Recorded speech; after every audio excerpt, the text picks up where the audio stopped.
Chapter 6 Renaissance in India. In India, the age of Renaissance began in the 19th century. The Renaissance was a broad movement that brought about the transition of India from the medieval age to modernity. The movement manifested itself in many fields such as social, political, religious, economic, and cultural. Let us study the movement in this lesson. Indian Renaissance. Educated Indians began to realize that the excessive importance given to religious rites, rituals and customs, superstitions, casteism, social hierarchy, as also the lack of the spirit of scientific inquiry had arrested the progress of Indian society. They realized that India had lost her freedom mainly due to the backwardness of her society. They began to think about how the social ills and evil tendencies could be removed in order to bring about the nation's progress. They began to express their views about how to transform India into a modern nation. This intellectual awakening in India of that period is called the Indian Renaissance. This intellectual awakening began with the middle class that had received Western education. They assimilated new ideas and values through the knowledge they gained from the West. Reform regarding women. The condition of women at the beginning of the 19th century was miserable. They did not get an equal treatment. They were denied education. They had no economic and social rights. They were victims of evil practices such as female infanticide, child marriages, marriages of young girls with aged men, dowry system, sati, tonsure, prohibition of widow marriage, and so on. The movement for reforms regarding women addressed these issues. The agitation against the abominable practice of sati, launched by Raja Ram Mohan Roy, led to the passing of the act banning the practice of sati. Gopal Hari Deshmukh, Lok Hitavadi, severely criticized the evil customs related to women in the Hindu social system. He upheld the equality of men and women, saying that God had created men and women alike, and therefore their rights too are equal. The first school for girls was started by Mahatma Jyotirao Phule in Pune in 1848. His wife Savitribai Phule taught in the school despite strong opposition from the society. Jagannath Shankar Sheth, Ishwar Chandra Vidyasagar, Pandita Ramabai and other social reformers greatly contributed to the cause of women's education. Mahatma Phule started an orphanage in his own residence. He organized a strike of Nabhiks with a view to putting an end to the practice of tonsure. Mahatma Phule's efforts were not limited to only resolving social issues connected with women. He endeavored to change the male chauvinistic attitude that belittled women. Stri Purush Tulana, 1882, written by Tarabai Shinde, was a fruit born out of his endeavors. Tarabai, who belonged to a rural Marathi family in the Buldhana region, upheld the rights of women in fiery words. Ishwar Chandra Vidyasagar, Vishnu Shastri Pandit and Viresh Lingam Pantalu made great efforts to obtain recognition for widow marriages. Gopal Ganesh Agarkar strongly objected to the attitude that confined women to kitchen and child rearing. He was of the opinion that boys and girls both should be given the same education. He strongly asserted that a woman should be able to move about in society as freely as a man.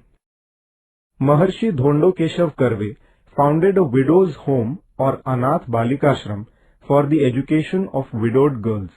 His efforts resulted in the establishment of the first women's university in the 20th century. Maharshi Vitthal Ramji Shinde launched a reform movement for women among the larger sections of society. He organized a conference at Mumbai against the practice of Devadasi. In the south, Periyar Ramaswamy Naikar strongly opposed this practice of Devadasi. He condemned the expensive marriage system that reduced women to a secondary position. Dr. Babasaheb Ambedkar, through his articles, exposed the injustice inflicted on women in the male-dominated society. Many women began to join his movement. This movement took women's reforms to the lowest sections of society.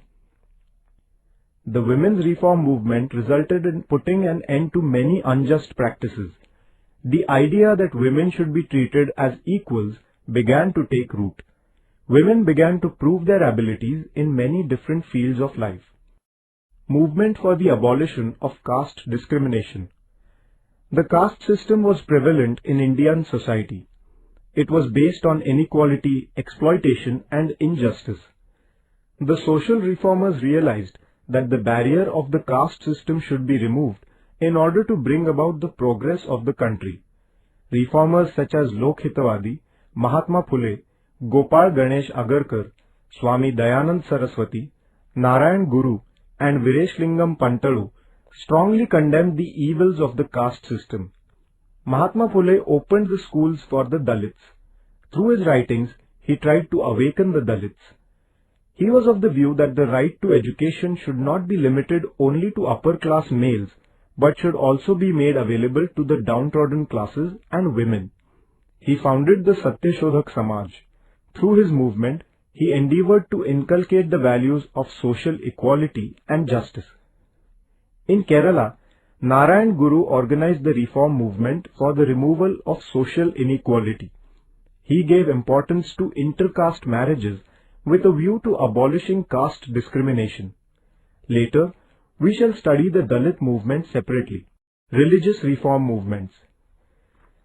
Certain institutions established in India during this period gave momentum to social and religious reforms. Raja Ram Mohan Roy founded the Brahmo Samaj in Bengal. The followers of Brahmo Samaj believed that there is only one God. Dadoba Panduranga Tarkhadkar founded the Paramahansa Sabha. An important feature of this society was opposition to the caste system. Atmaram Pandurang Tarkhadkar founded the Prarthana Samaj in Mumbai. Justice M.G. Ranade, Dr. R.G. Bhandarkar, and Justice K.T. Telang were the leaders of the Prarthana Samaj. This society based its tenets on the teachings of the Warkari movement. This society advocated prayers and devotional songs in place of rituals for worshipping God. Swami Dayanand Saraswati founded the Arya Samaj in Mumbai. Swami Vivekanand founded the Ramakrishna Mission. He taught that service to humanity is the true religion. All these institutions criticized superstitions, the caste system, and other ills prevalent in the society. They asked people to have faith in their own conscience and not have blind faith in scriptures. The Ramakrishna Mission, the Arya Samaj, and the Theosophical Society explained the greatness of Indian culture to the world.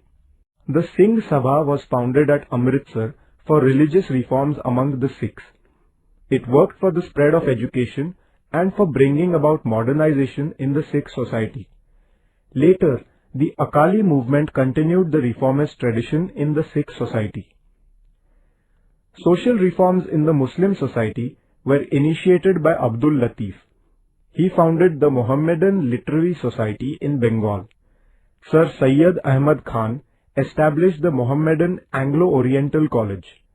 Later, this institution came to be converted into the Aligarh Muslim University. He opposed the ignorance, superstitions, and evil customs prevalent in the Muslim society. He firmly believed that the Muslim society would not progress without the acquisition of Western education and science. Renaissance in other fields. During the Renaissance, along with the reform movements, the progress made in the fields of literature, arts, and science was also remarkable. Gurudev Rabindranath Tagore and C.V. Raman were the recipients of the Nobel Prize in Literature and Science respectively.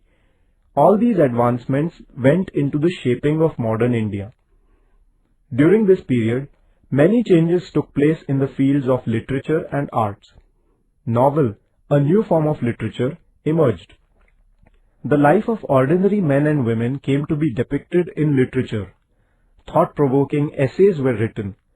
Subjects like the beauty of nature, love for the nation, and human feelings found place in the literature of the regional languages. Inspiring stories and novels giving the message of freedom were written. thoughts about social reforms came to be expressed in literature. Women too began to write in this period. Their writings expressed the female psyche effectively. New journals, newspapers and magazines became vehicles of social reform and political awakening. As in literature, noteworthy progress was also made in the field of arts. Music became more people-oriented. It was used even in the national movement. In Marathi, music-based plays came to be staged. A new style of painting emerged, combining the traditional Indian style of painting with the Western techniques. The Ajanta style, the Mughal and Pahari miniature styles were revived during this period. In architecture, a new mixed style evolved under the influence of the Western style. Many books were written on science. People began to realize the importance of experimentation and scientific outlook for bringing about the progress of the country. This expression of Renaissance is important in the history of modern India. Charged with the ideas of liberty, equality and nationalism, the reformers started a nationwide movement in the political field. We shall study it in the following chapter.